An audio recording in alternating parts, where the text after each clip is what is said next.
Boa tarde a todos.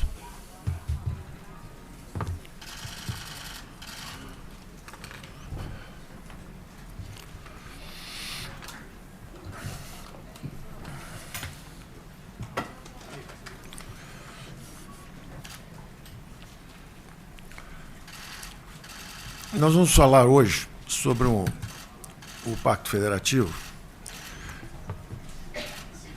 Eu gostaria que fosse entendido como, na verdade, a transformação do Estado brasileiro, e essa transformação ocorre em várias dimensões. Dimensão fiscal, dimensão tributária, dimensão administrativa, descentralização de recursos. Ela tem várias dimensões. O importante é nós sabermos exatamente que é uma transformação do Estado. Então, eu queria, palavras iniciais seriam que o aparelho de Estado brasileiro foi arquitetado em uma ordem politicamente fechada. Eram bancos públicos, empresas estatais, preocupadas com acumulação de capital físico, investimento em infraestrutura. Eu digo sempre isso. Era construção de casas, então, BNH, subsídios a empresas e indústrias, BNDES,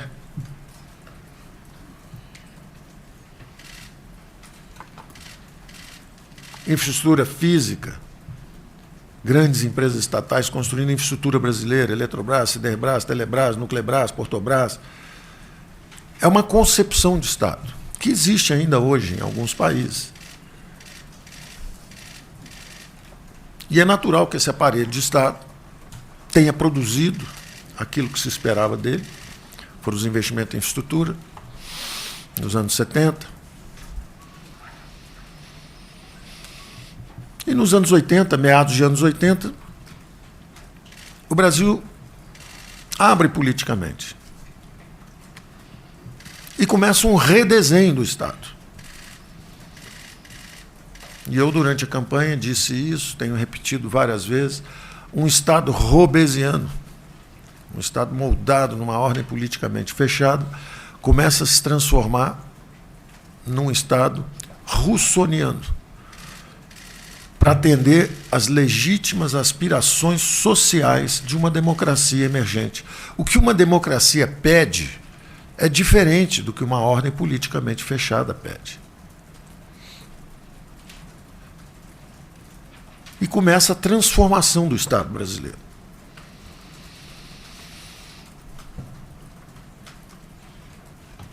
Só que nós estamos numa transição incompleta. Essa transição foi muito lenta e nós nos perdemos em alguns momentos da nossa história, economicamente, porque estendemos esses recursos para algumas áreas sem cortar em outras. E fomos, então, visitados 2 vezes por um surto de hiperinflação, fomos à moratória e, desde então, experimentamos juros extraordinariamente elevados, impostos em elevação, e chegamos a um Estado que dizíamos sempre que gasta muito e gasta mal. Gasta muito porque chegou a 45% do PIB, gasta mal porque gastava um plano Marshall em juros. É inaceitável, virou o paraíso dos rentistas, o inferno dos empreendedores, por causa dos impostos altos, juros altos, um ambiente ruim e hostil para o crescimento econômico, para a criação de empregos, para os investimentos, e um ambiente bastante amigável para quem quer emprestar dinheiro para governo perdulário. Então, o grande desafio brasileiro é a transformação do Estado. É como transformar esse Estado, que gasta muito e gasta mal, numa máquina eficiente e fraterna.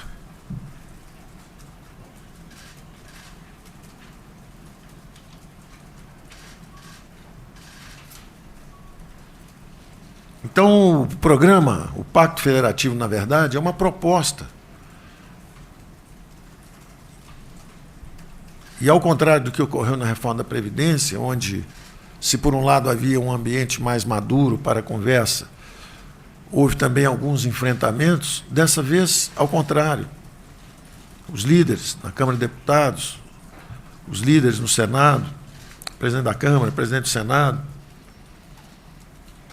nos ajudaram a calibrar as propostas. Nós estamos construindo juntos uma agenda para a transformação do Estado brasileiro.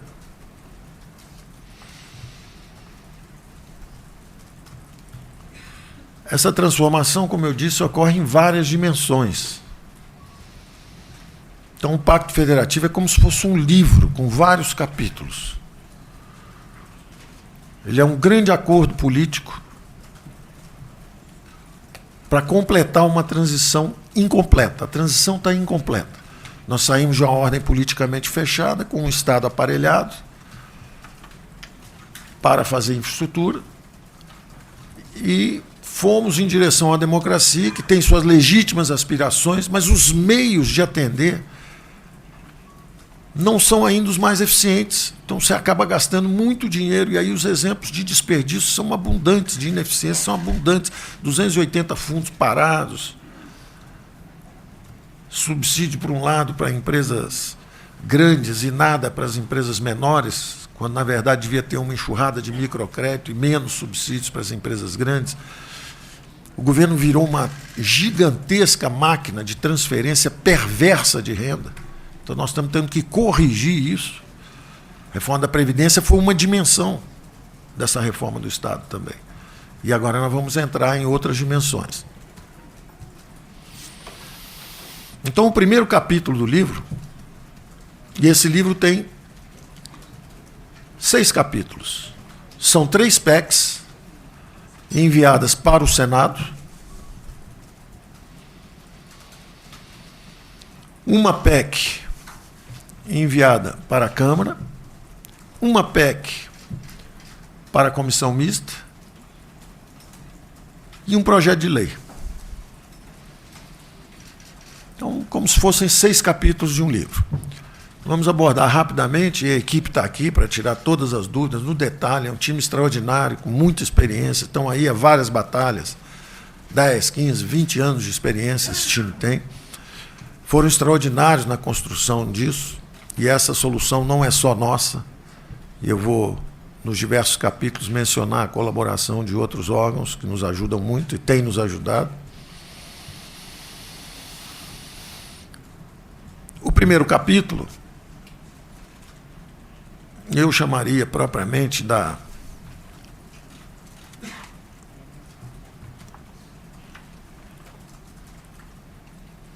PEC do Pacto. Eu chamaria esse primeiro capítulo da PEC do Pacto, porque o objetivo é assegurar fundamentos sólidos, sólidos fundamentos fiscais para a República Brasileira. Nessa transição incompleta nossa, em que nós nos perdemos em alguns momentos, nós acabamos criando uma cultura de estabilidade monetária antes da lei de autonomia do Banco Central. A lei ainda não existe, mas a cultura anti-inflacionária já é parte do DNA institucional brasileiro. São aperfeiçoamentos institucionais. Mesmo um governo fragilizado, como estava o governo Temer no final, conseguiu puxar uma inflação de 11% para 3,70%, 4%, porque o aperfeiçoamento da instituição Banco Central já é parte da cultura de estabilidade monetária brasileira.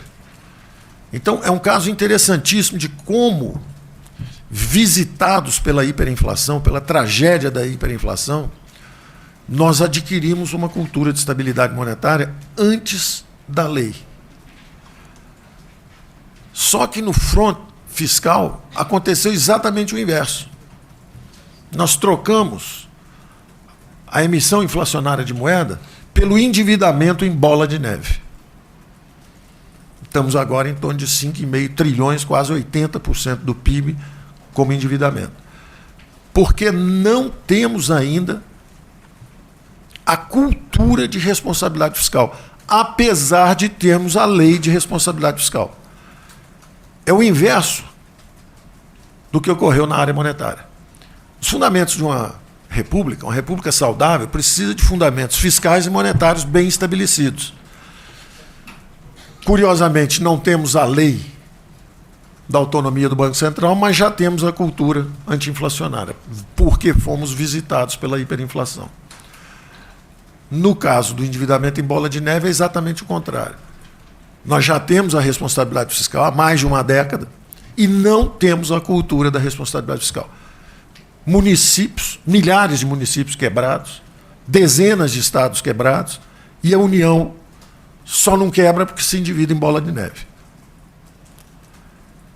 Então, de novo, nós estamos falando sobre responsabilidade com as futuras gerações. Responsabilidade com as futuras gerações. O primeiro capítulo do nosso Pacto Federativo é a criação, eu diria até um aprofundamento, para não dizer que é criação, é um aprofundamento do marco, um aperfeiçoamento do marco institucional da responsabilidade fiscal. Nós temos que aperfeiçoar nossas instituições dentro desse espírito de responsabilidade com as futuras gerações. Então nós vamos transformar o Estado brasileiro sabendo que temos que manter a responsabilidade com as futuras gerações. Nós não podemos nos endividar em bola de neve e jogar isso para filhos e netos também pagarem lá na frente.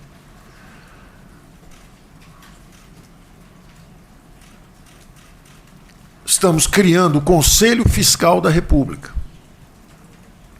Presidente da República, presidente da Câmara, deputados, presidente do Senado, presidente do Supremo Tribunal Federal, presidente do TCU, presidente da Associação dos TCS, todos os poderes que têm a capacidade de manter ou desestabilizar o equilíbrio fiscal da República, se reúnem a cada 3 meses para exame, monitoramento e considerações sobre a situação fiscal dos entes federativos.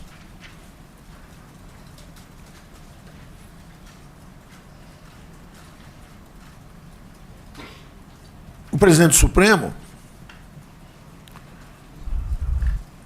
acompanhando e monitorando a situação de estados e municípios e a situação da União, leva sempre uma palavra de observância de responsabilidade fiscal para a avaliação do próprio Supremo, que tem que tomar decisões de altíssimo impacto nos orçamentos da República. Há contenciosos de 100 bilhões, contenciosos de 500 bilhões, há contas de todo tipo. E ninguém protege a viúva. A viúva é a União, é o Brasil. Da mesma forma o TCU, da mesma forma o TCE, todos que têm ajudado extraordinariamente ao longo desses 10 meses em que estamos conversando, todos têm a consciência, todos se voluntariaram, todos nos deram valiosíssimas observações e sugestões. Reconhecendo isso, o Supremo dizendo, olha, tem uma excessiva judicialização de conflitos de entes federativos.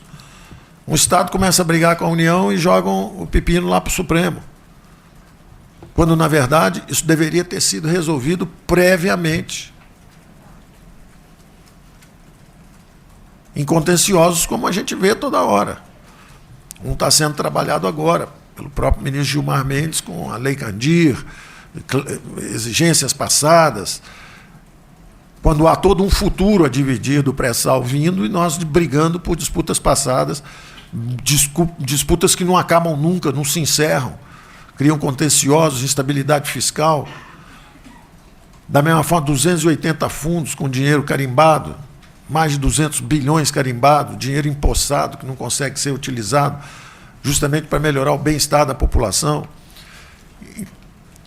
Governadores que assumem, e o governador anterior destruiu as finanças, e o TCE estadual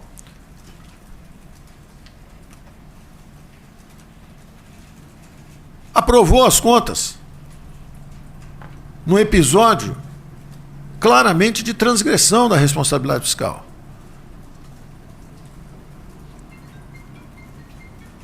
O TCU tem uma enorme experiência e cria jurisprudência a respeito disso. Porque os TCEs, e aí recebendo os TCEs e conversando com eles, eles mesmos dizendo, seria ótimo para nós que nós pudéssemos ter esse tipo de interação e seguir uma espécie de direito consuetudinário, de acordo com as decisões da Suprema Corte, Supremo Tribunal Federal, de acordo com o parecer do TCU, nós então estaríamos armados e equipados para garantir a estabilidade financeira dos estados também. Da mesma forma, os prefeitos. Então, nós precisamos consolidar um novo marco institucional que garanta as finanças da República Brasileira. Esse fórum se encontra e se reúne a cada 3 meses, conversa, troca ideias e observa os desempenhos. Lá dentro também, eu diria, agora eu vou sair da lógica, porque a lógica do processamento político, e nós tivemos muita ajuda das lideranças da Câmara e do Senado, particularmente das presidências, da mesma forma a presidência do TCU, da mesma forma a presidência do Supremo Tribunal Federal.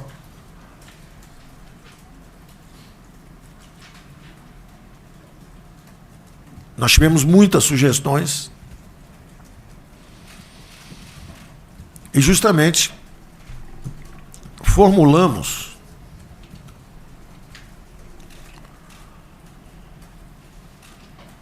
ferramentas que permitam, uma vez mapeadas essas situações de desequilíbrio profundo, que os estados, os municípios e a União também disponham de ferramentas de ajuste. Então, eu vou falar agora um pouco sobre os capítulos econômicos em si, abandonando um pouco o que foi o processamento político. O processamento político diz o seguinte: primeira PEC é a PEC do Pacto Federativo, ela vai para o Senado. A segunda PEC é a da desvinculação dos fundos, ela vai para o Senado. A terceira PEC é a da emergência fiscal, ela vai para o Senado. A quarta PEC é da reforma administrativa, ela vai para a Câmara de Deputados. A quinta PEC é a reforma tributária, vai para uma comissão mista da Câmara e do Senado. E o projeto de lei das privatizações. Então, esse é o processamento político, é a forma como as lideranças políticas, em conversa conosco, sugeriram o fatiamento e o encaminhamento dessas reformas. Mas há uma lógica econômica por trás que é integradora de tudo isso. Então eu vou abordar a lógica integradora, que aí depois vocês podem perguntar detalhes em cada uma dessas dimensões. Então a primeira, como eu disse, é a criação desse marco jurídico, desse marco, na verdade, institucional. Existe um comitê histórico na estabilidade monetária brasileira, que é o Copom. Ele se reúne e ele diz se os juros vão subir, se os juros vão cair, para assegurar as metas de inflação. Nós estamos, da mesma forma, criando agora, é diferente, porque não é um comitê executivo, ele não toma as decisões, mas o objetivo é justamente criar essa cultura de responsabilidade fiscal, porque a lei já existe. Então, se todos os governadores, todos os prefeitos, se a União, todos sabem que são monitorados a cada 3 meses, e todo mundo sabe o que está acontecendo com cada um desses entes, se todos os estados tiverem dificuldade, como estão hoje, e todos os municípios, evidentemente está havendo algo errado. O que é? A concentração de recursos no governo federal. Estados e municípios estão quebrados, porque a ordem política fechada manteve a concentração de recursos. E já temos 30 anos de democracia e não descentralizamos os recursos. Não descentralizamos os recursos, pelo menos não na intensidade desejada.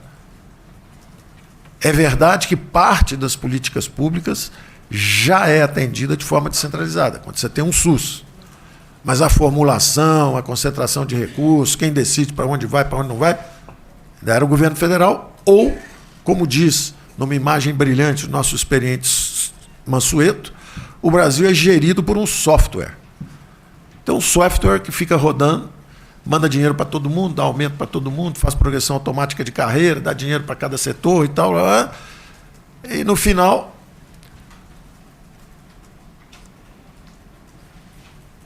a classe política foi esvaziada de suas atribuições e responsabilidades. E fica a população na rua roncando. O ronco da rua é o seguinte: o que é que eles estão fazendo lá? O que é que estão fazendo? O que é que a classe política está fazendo? Porque ela tem que assumir a responsabilidade pelos orçamentos públicos. Alguém que é eleito governador é responsável pelas finanças desse estado. Quem é eleito prefeito é responsável pelas finanças daquele município. Agora, tem que ter os recursos e tem que ter a capacidade de execução. Daí a nossa ideia dos 3Ds, de descarimbar.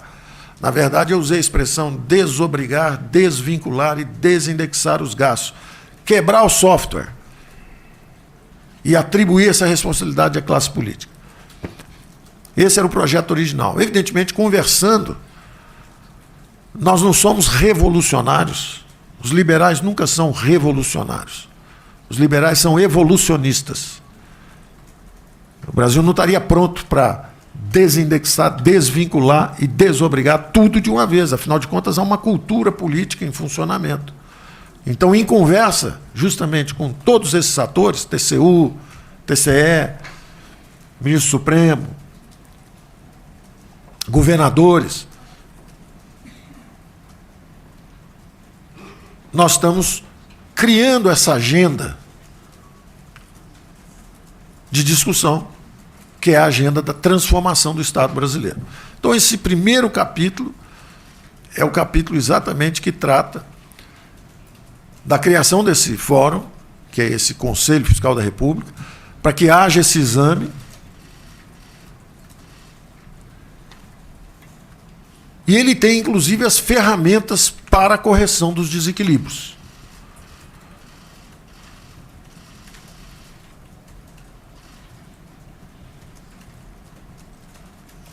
Ele envolve União, estados e municípios, ou seja, ele é abrangente para todos os entes federativos.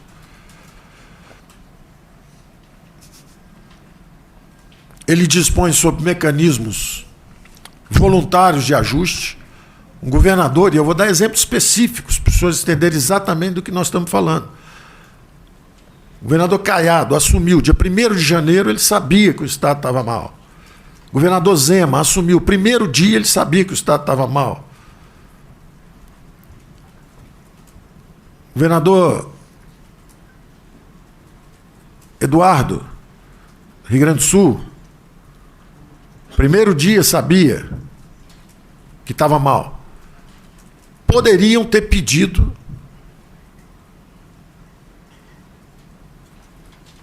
a declaração do estado de emergência fiscal. Estou em emergência fiscal, estou quebrado. Não é o shutdown americano que para de pagar tudo. Ao contrário. Ele só evita o aprofundamento do desequilíbrio. Como é que um Estado está quebrado vai dar aumentos automáticos para funcionários? Como é que um Estado está quebrado vai reajustar salários, benefícios, tudo? Então, ele precisa da declaração de que ele está em estado de emergência. Quando ele pede socorro, ele fala, olha, estou em estado de emergência fiscal. Ele ganha esse direito. Ele pode interromper esses reajustes por um certo tempo. Naturalmente, aí entra o TCU para ver se o antigo governador do estado de Minas Gerais quebrou Minas Gerais e o TCE disse que estava tudo bem e avalizou as contas. O novo governador Zema entra e fala assim, para a festa, trava tudo, não posso dar ajuste, o Estado está quebrado. Estou devendo fornecedores, estou atrasado 3 meses de salários, para tudo. E aí vai ele interagir com sua Assembleia Legislativa, mas ele tem pelo menos 6 meses para travar tudo, enquanto a Assembleia examina se realmente é um caso de emergência fiscal ou não. Ora, um governador que vai pedir socorro, pede para travar tudo, e não estava em emergência fiscal, cá para nós não devia ser político, nós não ia nem ganhar a eleição. Né? É claro que é impopular fazer isso, mas ele pede essa decretação do estado de emergência fiscal. Aí ele dá ao TCU justamente a capacidade de interagir com os TCEs. O TCE vai lá e fala, olha, o TCU fala, vem cá, como é que o governador pediu isso aí? Vocês aprovaram as contas dele? Nós aprovamos. Ué, pode ser o crime de responsabilidade fiscal. Vocês estão aprovando conta, estava tudo quebrado, está devendo fornecedor, não está pagando salário. Que história é essa? Ou seja, nós temos que permitir uma coordenação dos poderes de forma que possam cooperar para garantir o equilíbrio fiscal dos entes federativos. Hoje isso está solto. Um quebra o Estado, o outro quebra outro Estado, quebra outro Estado, quem entra pega uma herança maldita, não tem como ajustar, não tem instrumento, não tem ferramenta, não tem nada. Então nós estamos criando essa ferramenta, essa capacidade de decretar o estado de emergência fiscal. Aí depois ele vai conversar com a Assembleia dele. Aí, pessoal, examine isso aí, porque ó, o TCU está vindo aqui, quebraram tudo. O que vocês acham? Se a Assembleia quiser levantar o estado de emergência fiscal, é a responsabilidade da Assembleia. Ela vem e fala, não, não tem nada, eu não vi nada. Bom, eles estão assinando embaixo que eles estão subscrevendo a irresponsabilidade fiscal. Ou eles apoiam esse saneamento fiscal que está sendo tentado.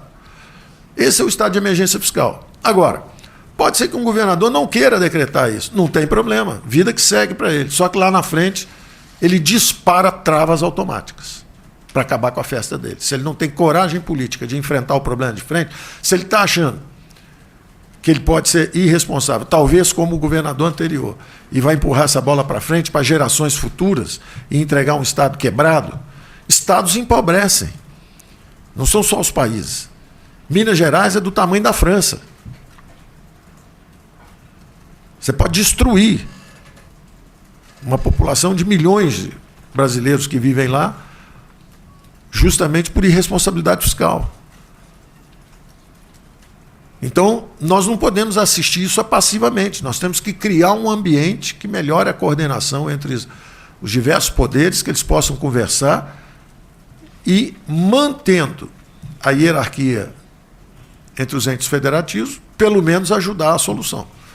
Então é mantida a hierarquia. Quem decide se pede socorro ou não é o governador. Se ele não decidir assim e continuar estourando todos os índices, aí dispara mecanismos automáticos. Nenhuma crise fiscal dura mais do que 1 ano e meio ou 2. Em 1 ano e meio ou 2 acaba, porque o PIB cresce aí 6%, 7% ao ano.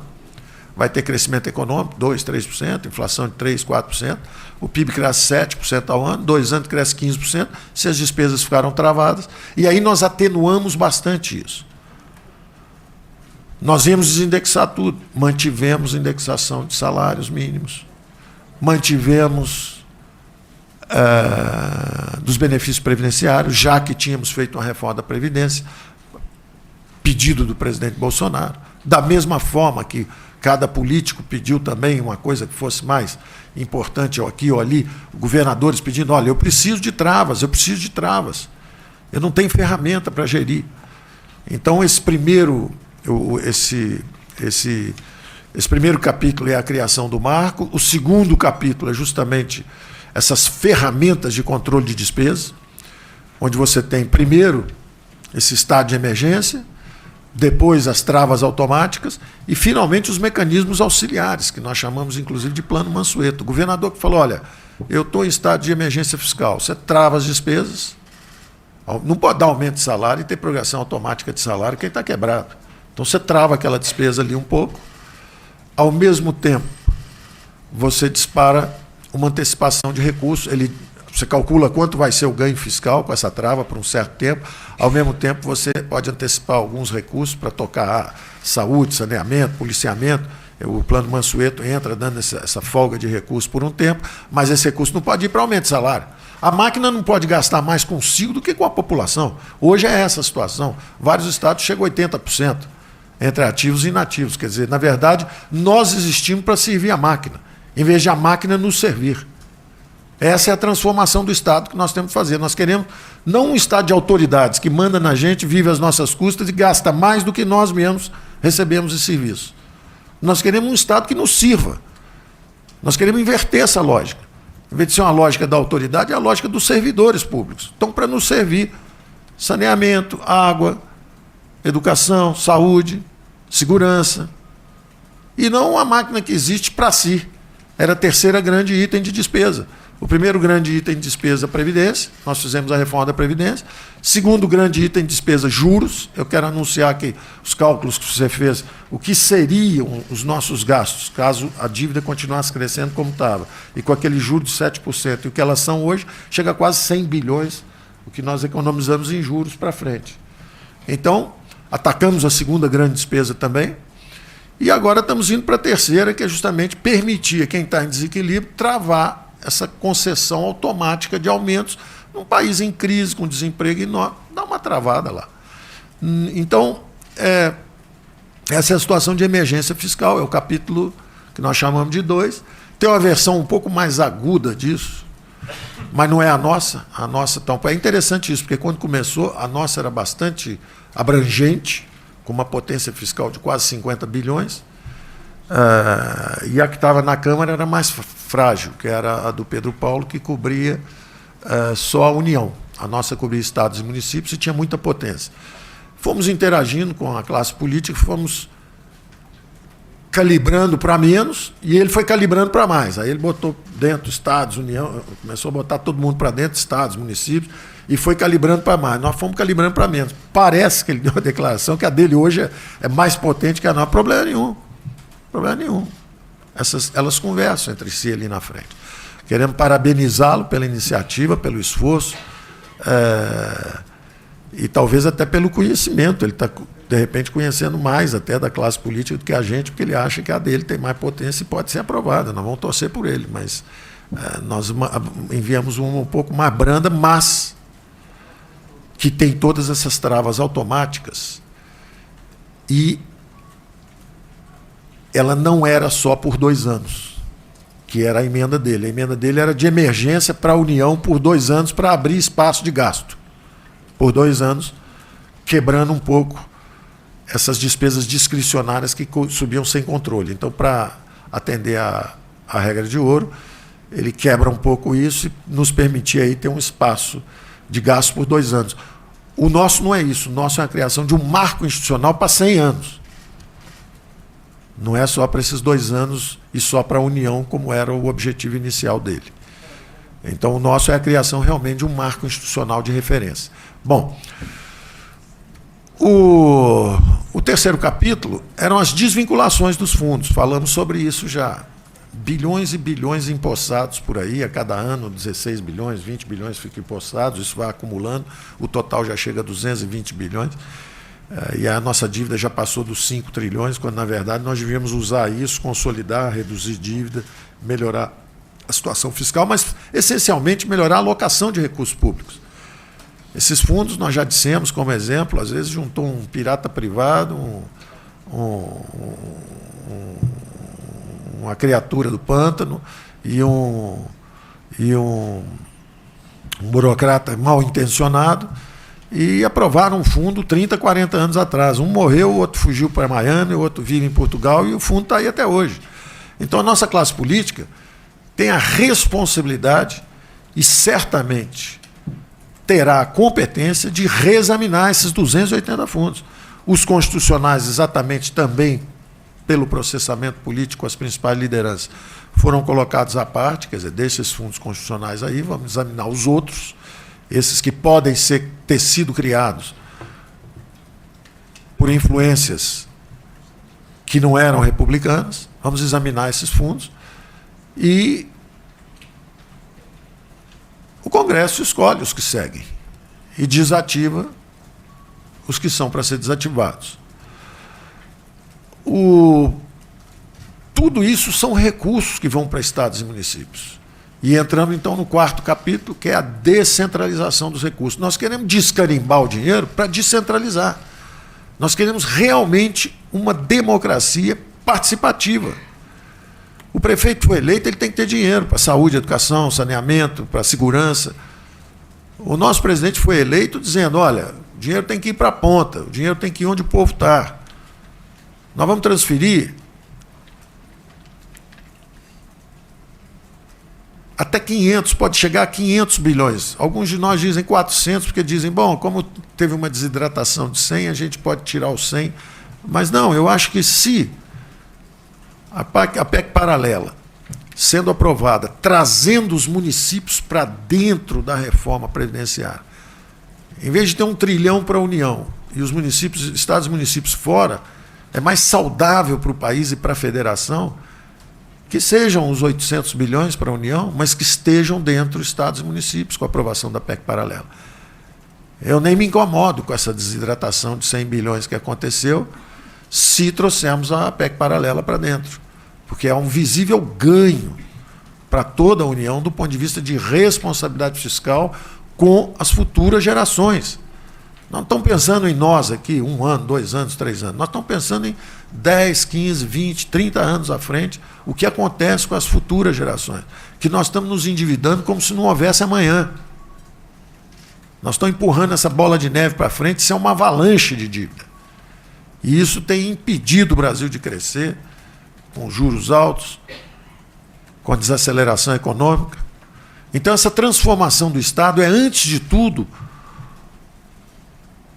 um ato de crença na democracia, de crença no fortalecimento da federação. Essa nossa ideia de, em 8 anos passados, o dinheiro do pré-sal que vier, na seção onerosa, 70% União, 30% Estados e municípios. Já na alocação do ano seguinte, 35% Estados e municípios, 40%, 45%, 50%. Em 8 anos, invertemos a pirâmide, 70% para estados e municípios, 30% para a federação. É o primeiro governo em 40 anos que fala em descentralizar recursos, em fortalecer a democracia. A Constituição de 88, com muita sabedoria, botou essa meta lá, só que não conseguiu entregar. Porque como se perdeu no combate à inflação, com juros muito altos, tentativas frustradas, 1, 2, 3, 4, 5 planos, todos com uma deficiência básica, que era justamente a ausência dessa dimensão fiscal.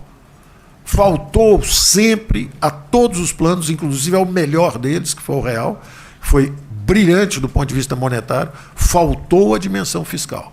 Então convivemos com juros de 70% ao ano, 60%, 50%, 40%. Eu sei porque eu estava do outro lado da cerca. E o governo fazendo essa transferência brutal de recursos, porque estava só no freio monetário e com a parte fiscal frouxa. Então nós já fizemos uma mudança radical. Nós estamos com a parte fiscal agora como chave do ajuste e a monetária já mudou. O juro de equilíbrio já desabou. A taxa de juros de equilíbrio já está descendo para 5, para 4,5, para 4. Por quê? Porque mudamos o mix. A taxa de equilíbrio, a taxa neutra de juros brasileira desabou, porque nós mudamos o mix. Nós assumimos o compromisso com a meta, com o teto de gastos, com a redução do superávit, do déficit primário, a criação eventual do superávit primário. Sempre que me perguntavam, mas e aí, o déficit, como é que vai ser a meta, não é a meta? Nós vamos fazer a coisa certa. E eu adoraria zerar. E as estatais? Adoraria vender todas.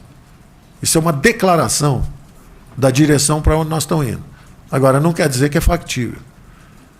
Então, em vez de ter essa insistência de zerar, ficar com a cessão onerosa toda para o governo federal, tentar pegar também recursos extraordinários e zerar o déficit agora e deixar estados e municípios ao léu, a nossa decisão política, que está se revelando sensata e correta, foi dar o braço para estados e municípios, para a Câmara, deputados, para o Senado e dizer, olha, vamos transformar o Estado brasileiro juntos. Não adianta a União estar solvente e os estados e municípios quebrados. Então vamos dividir. Eu prefiro ter um superávit, um déficit maior, um pouco maior esse ano, mas solta alguns recursos também para estados e municípios, que eles também estão sob estresse financeiro.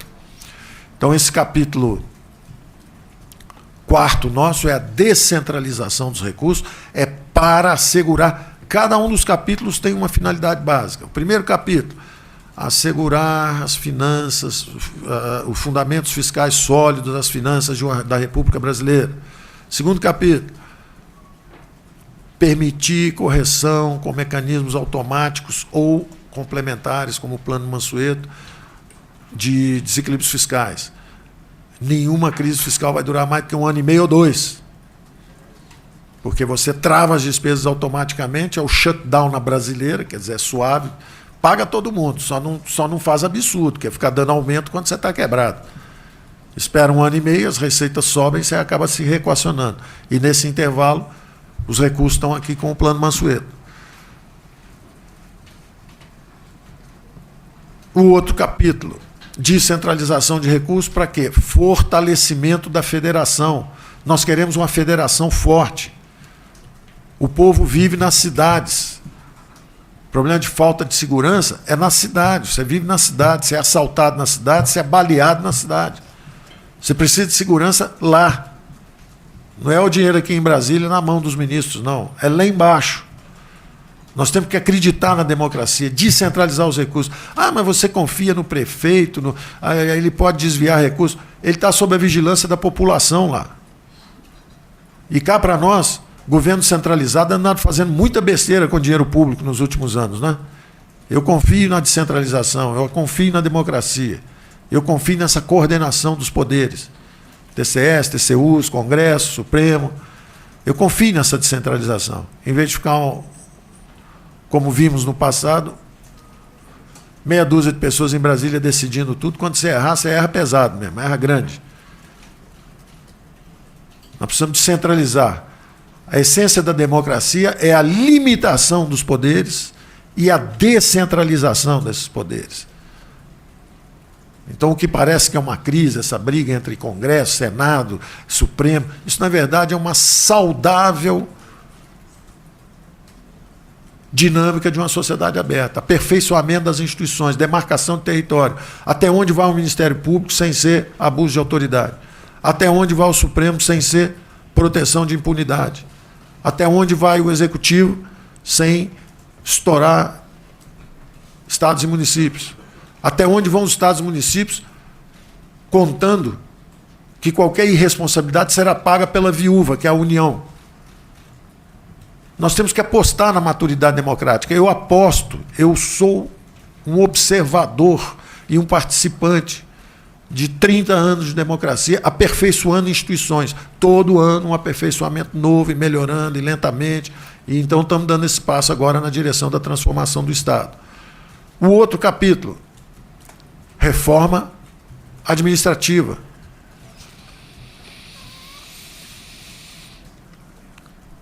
A mentalidade de servidor público é adquirida quando você serve a população alguns anos antes de ser efetivado. Não é só porque fez um concurso, entrou e agora pode chutar todo mundo, maltratar, botar uma estrela de autoridade. Nós não queremos isso. E nós sabemos que os funcionários mais experientes são exemplos de comportamento. Eu estou convivendo com os mais experientes aqui, são extraordinários, são exemplos para todos. E as reformas que nós estamos propondo não atingem nenhum direito adquirido de quem já está aqui. Agora, vamos aperfeiçoar isso para frente. O jovem que entrar, em vez de entrar já com um salário quase igual o do Valderi ou do Mansueto, que já está trabalhando aqui há 20, 30 anos, ele entra com um salário mais baixo, compatível com a iniciativa privada. Que história é essa de ter um privilégio? Se for ascensorista da Câmara, ganha 6 vezes o que ganha um ascensorista lá embaixo, numa cidade, na savana. Está errado isso. Isso é um privilégio, isso é inaceitável. Isso conspira contra a imagem do próprio funcionalismo no Brasil inteiro. Então, o que nós vamos fazer daqui para frente? Entra, seja um servidor exemplar, serve 3 anos, 4 anos, dependendo da profissão, do aperfeiçoamento. São 300 e tantas carreiras, vão ser reduzidas para 20 a 30 só. E tem que ter um período de servir mesmo, para ser selecionado. Bom, esse é realmente um servidor público.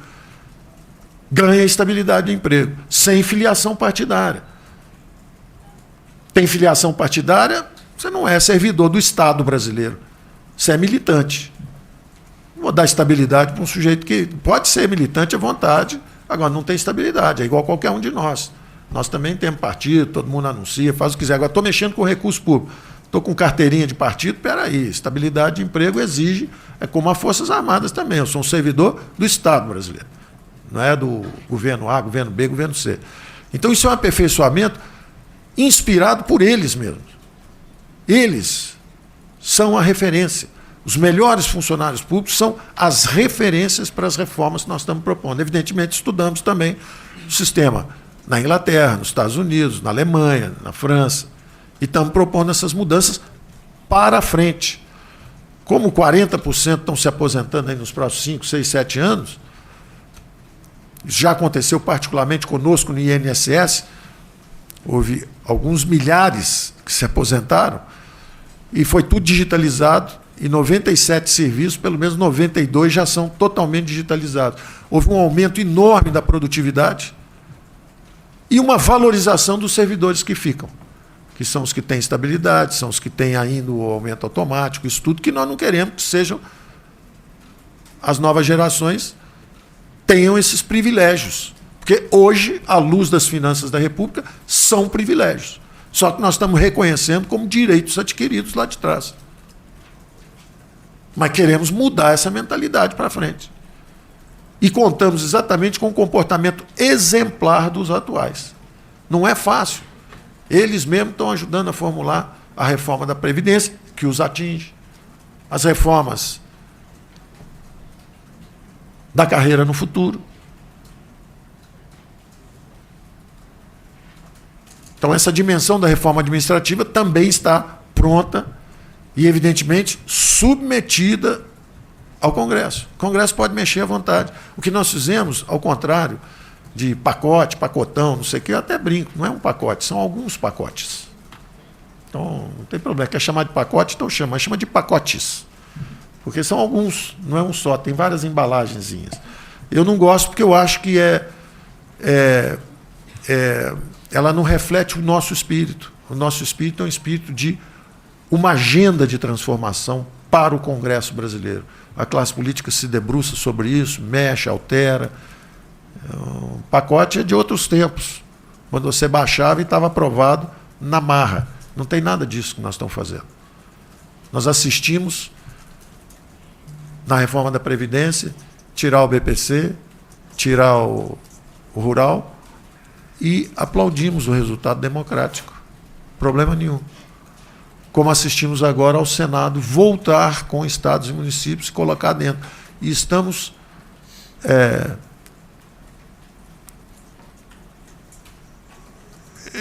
eu diria quase que extasiados com essa possibilidade.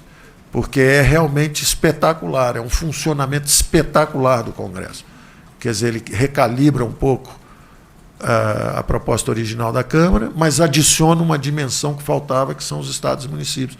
Isso é espetacular, isso é uma democracia extraordinária, funcionando e calibrando e contribuindo para desenhar um país melhor. Por favor, deixa eu terminar, eu estou quase lá. Então, a outra dimensão são as privatizações, que também é a transformação do Estado. Nós vínhamos com as privatizações nesse início, fizemos IRB, BR Distribuidora, fizemos algumas, testando águas, né, também no início do governo, não adianta querer vender muito no início do governo, justamente os mercados estão melhorando, estão antecipando melhoras para o futuro, estão avançando, só que no ritmo convencional, as privatizações levavam 2 anos e 6 meses, uma coisa assim. É tempo demais, acaba o governo e você não consegue fazer. E, afinal de contas, foi parte da campanha. A população votou nessa transformação do Estado brasileiro.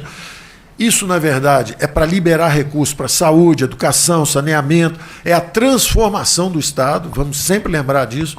Em vez de ter uma porção de estatais aparelhadas politicamente, viraram focos de corrupção. Os senhores ouviram falar do mensalão? Foi no Correios. Os senhores ouviram falar do Petrolão? Foi na Petrobras. Os senhores ouviram falar de problema na Caixa Econômica Federal? Então não vamos esquecer disso. Nós falamos bastante sobre isso, de como a estatização ameaçou a democracia brasileira com corrupção, além de estagnar a economia. Um Estado aparelhado não investe, não deixa o setor privado investir, ainda vira foco de militância e corrupção política. Nós temos que transformar um Estado. Isso foi um compromisso de campanha. Então, se existe uma aliança política de centro-direita, ela tem que trabalhar nisso e tem que criar um fast track. Então, esse vai num projeto de lei de privatizações, que é a transformação. E, finalmente, temos também a reforma tributária. Reforma tributária nossa tem um pilar que conversa perfeitamente com a proposta que está na Câmara, que é a do IVA. Nosso IVA dual conversa com a proposta do IVA. Tem o outro pilar dos impostos indiretos, do excise tax, que conversa com a do Raul, que está no Senado. E tem um terceiro pilar, que envolvia desoneração de folhas, inclusive de pagamentos, e esse pilar foi derrubado por opiniões também, que estavam aí contra uma modalidade que tivesse um foco, uma base tributária diferente, que não fosse só consumo e renda. Você diversificando, você pode ter alíquotas bem mais baixas em todas as modalidades. Isso nos forçou a recalibrar todos os cálculos. Terminamos praticamente, estamos prontos para entrar, só que ela entra numa comissão mista do Congresso, da Câmara e do Senado. Mas ela vai conversar e ela vai progredir. E nós acreditamos também que vai ser um trabalho bastante profícuo. Essas dimensões andam em velocidades diferentes. Imaginem, analisar 280 fundos vai levar um tempo. Já uma reforma administrativa pode ser até que no final do ano já esteja aprovada. O pacto, essa construção também da descentralização de recursos, pode ser que já esteja aprovada no Senado. Não sei ainda se na Câmara também até o fim do ano. Quer dizer, então, isso vai andar em velocidade diferente. Não tem problema nenhum. É um Congresso numa democracia vibrante, funcionando perfeitamente e redesenhando o Estado brasileiro.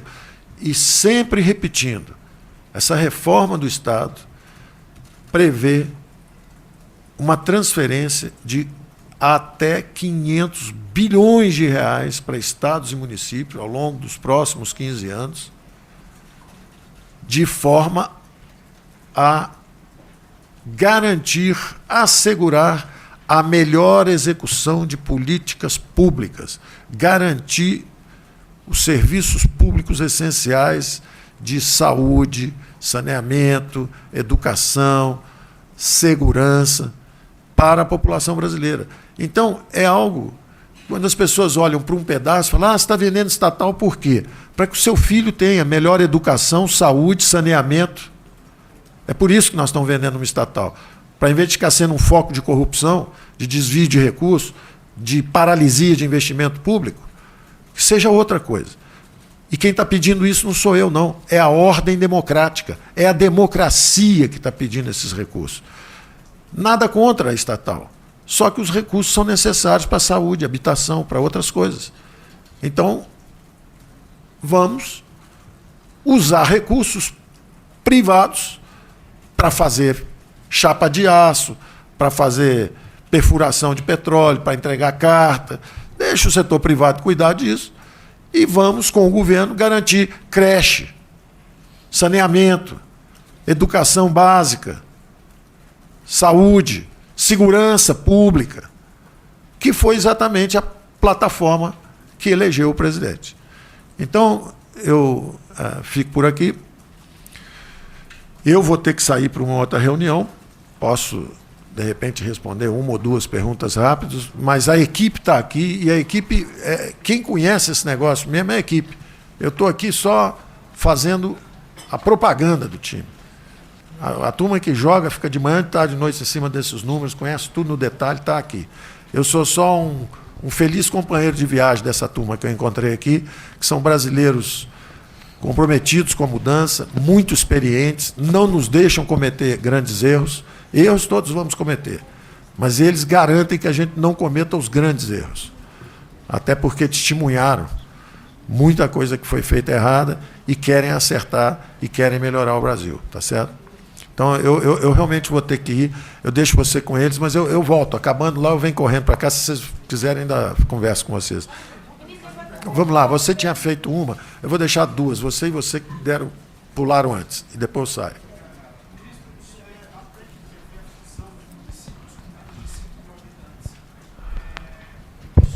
Às vésperas de um ano eleitoral, como é que o senhor avalia isso? Como é que isso vai ser feito em meio a esse debate? Você vê que interessante, né? Quem pensa em sustentabilidade fiscal tem que pensar exatamente no que aconteceu, andou acontecendo antes, que foi a proliferação de Câmara de Vereadores, de municípios, etc. Isso cria desequilíbrios. Agora, seguramente, não foi um economista do nosso grupo que lançou isso lá, né? Quem pensa nisso aí, normalmente, é sempre uma liderança política, que chega e fala, olha, está acontecendo um negócio aqui. E são lideranças políticas experientes. E eles têm lá os combates deles. E nós vamos assistir isso aí. Do nosso ponto de vista fiscal, a gente sabe que realmente municípios têm dimensões ótimas, né? Se é grande demais é disfuncional, se é pequeno demais é ineficiente também. Nós não sabemos exatamente qual o tamanho ideal, mas vocês não acham que é um tema legítimo para um Congresso conversar? Hã? Não é que vem de fora. Quando a gente conversa com os políticos, porque, de novo, esse pacote não saiu da cachola de um economista. Vocês chamam, por isso que eu não gosto da expressão pacote, porque o que sai da cachola de um economista é um pacote. O que sai de várias conversas ao longo de 10 meses, algumas ao longo de 30 anos, com uma porção de políticos experientes, essas ideias vêm. Olha, está havendo uma proliferação disso, daquilo, por que vocês não abordam esse aspecto? Coloque isso no Congresso. Senhores, cá para nós, quem é que deve decidir se município deve ter 5 mil, 10 mil ou 3 mil? Sou eu ou é o Congresso brasileiro? Não há nada mais oportuno do que deixar o Congresso conversar sobre isso. Então, isso vai, estimula, e eles têm a total capacidade de decisão. Falar assim, ó, tira isso daqui, joga isso fora. Ou então, ó, deixa isso aqui. Aí vem os parlamentares mais ligados aos municípios, vão dizer, não mexe nisso não mexe nisso não. Aí o governador, não, mas peraí, eu também estou precisando de recurso aqui, você está com muito município pequeno dando dinheiro aí para vereador, que não tem nada a ver. Isso é um problema político legítimo. A sua pergunta, moça, tinha uma moça aqui que tinha feito a pergunta. Era você. Era você passou a palavra para ela. Perfeitamente, eu gosto muito da Adriana. Gosto muito da Adriana. Pronto, a bola é com você, Adriana.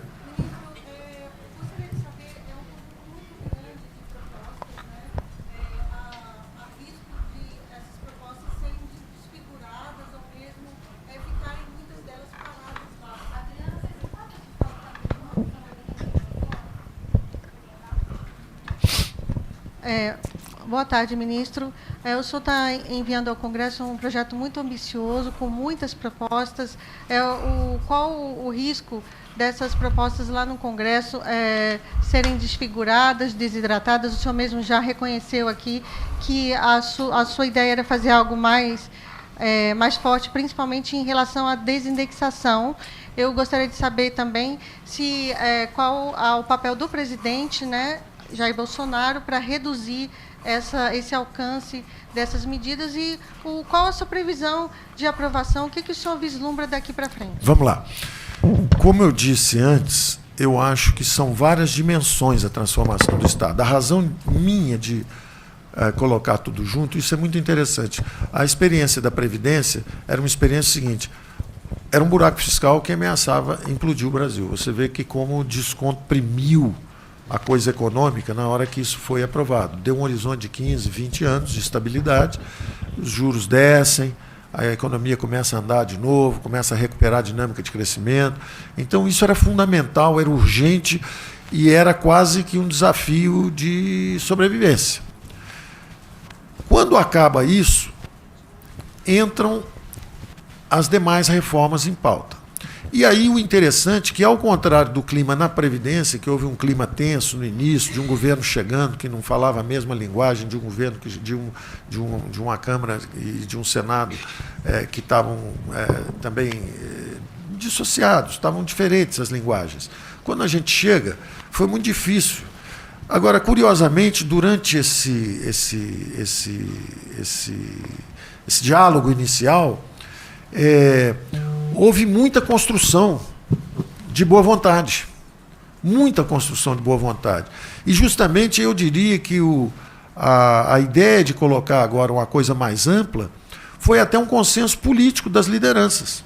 Porque falaram, olha, se botar só a tributária, como é que você vai falar da redistribuição de recursos para estados e municípios, sem falar também da forma como esses recursos são arrecadados? Então, vamos botar isso também. Bom, mas tem também o negócio da administrativa. Vamos botar isso também? Vamos. E aí o próprio fatiamento foi processado por essas lideranças. Falando assim, olha, manda primeiro esse para o Congresso, para o Senado, esse outro aqui já devia vir para a Câmara. Então, eu diria que isso está sendo um processo de construção conjunta. Como foi conjunta a construção com mais atrito, a construção da Previdência foi conjunta, mas teve um pouco mais de atrito, eu diria agora que está tendo muito mais de cooperação e quase que de orientação mesmo política. A própria classe política falando assim, olha, pode mandar, mas não é muita coisa. Não, essa aqui a gente anda um pouco mais rápido nessa, essa outra aqui, ela conversa com a do Pedro Paulo ali na frente e tal. Quer dizer, há um clima extraordinário de cooperação no Congresso e na Câmara. Pelo menos das lideranças, dos líderes, eu percebo isso e isso praticamente está nos levando. Eu, talvez, se me perguntasse, bom, o que você acha que devia ser e tal, talvez o foco fosse só no controle da despesa, mais um pouco, mas essa abertura de leque foi até sugerida pela própria classe política, e dizendo o seguinte, olha, não, vamos dar o contexto de transformação do Estado, vamos mostrar que o Estado está sendo transformado para o programa social. Ninguém quer vender uma estatal para guardar o dinheiro num banco, não. Você quer justamente para liberar recursos para a área social, para a saúde, para a educação. A democracia brasileira tem sido muito construtiva. A inclusão dos mais frágeis nos orçamentos públicos foi uma conquista interessantíssima também. O problema é quando você faz isso, mas sem tirar o dinheiro do gato gordo, né? Se dá o dinheiro para o pobre e não tira do gato gordo, você leva tudo para a hiperinflação, você bota a máquina, essa gigantesca máquina de transferência de renda, transferindo renda para quem já é privilegiado, seja através de um banco público, dando dinheiro para o empresário campeão, seja através da Previdência, dando emprego para quem já tem estabilidade de emprego, salário muito maior do que na iniciativa privada. Tem tudo, tem todas as vantagens, ainda tem uma Previdência muito melhor que os outros. Então, nós temos que transformar essa máquina. E essa compreensão hoje é do Congresso brasileiro. Isso é do Congresso brasileiro. Ele está querendo reescrever essa história da máquina pública brasileira. Então, nós temos que ir juntos nessa direção. Então, eu realmente não tenho receio disso ser fragmentado, pulverizado, desfigurado. Ao contrário, eu acho que nós temos uma belíssima agenda de trabalho para o nosso Congresso, para os próximos 6 meses, 1 ano. Acho que sim, algumas vão andar mais rápido que a outra. Eu acho que a administrativa está em ponto de bala, vai ser aprovada relativamente rápido. A tributária é um pouquinho mais complexa. Os 280 fundos levam mais tempo, mas a transferência de recursos e a descentralização para estados e municípios também pode ser mais rápida. Eu não arriscaria prazos. Eu prefiro que haja mais tempo para conversarmos sobre tudo isso do que ficar engavetando, solta uma no conta-gota, depois solta outra, não. Só a primeira, que era realmente decisiva, tinha que ser aquele clima de ou tudo ou nada, porque realmente o Brasil estava sob um risco extraordinário. Agora nós temos um pouco mais de tempo para redesenharmos o Estado brasileiro. A principal mensagem é essa, hein? O Estado brasileiro vai ser redesenhado, está sendo aperfeiçoado por um Congresso e um presidente da República reformistas. O presidente quer mudar, foi eleito para mudar, para promover mudanças. E o Congresso também foi eleito junto com ele e quer mudar, quer promover as mudanças. Então eu estou bastante confiante nesse trabalho. Obrigado, gente. Eu tenho que correr. Ministro, posso fazer só mais uma perguntinha rápida, ministro?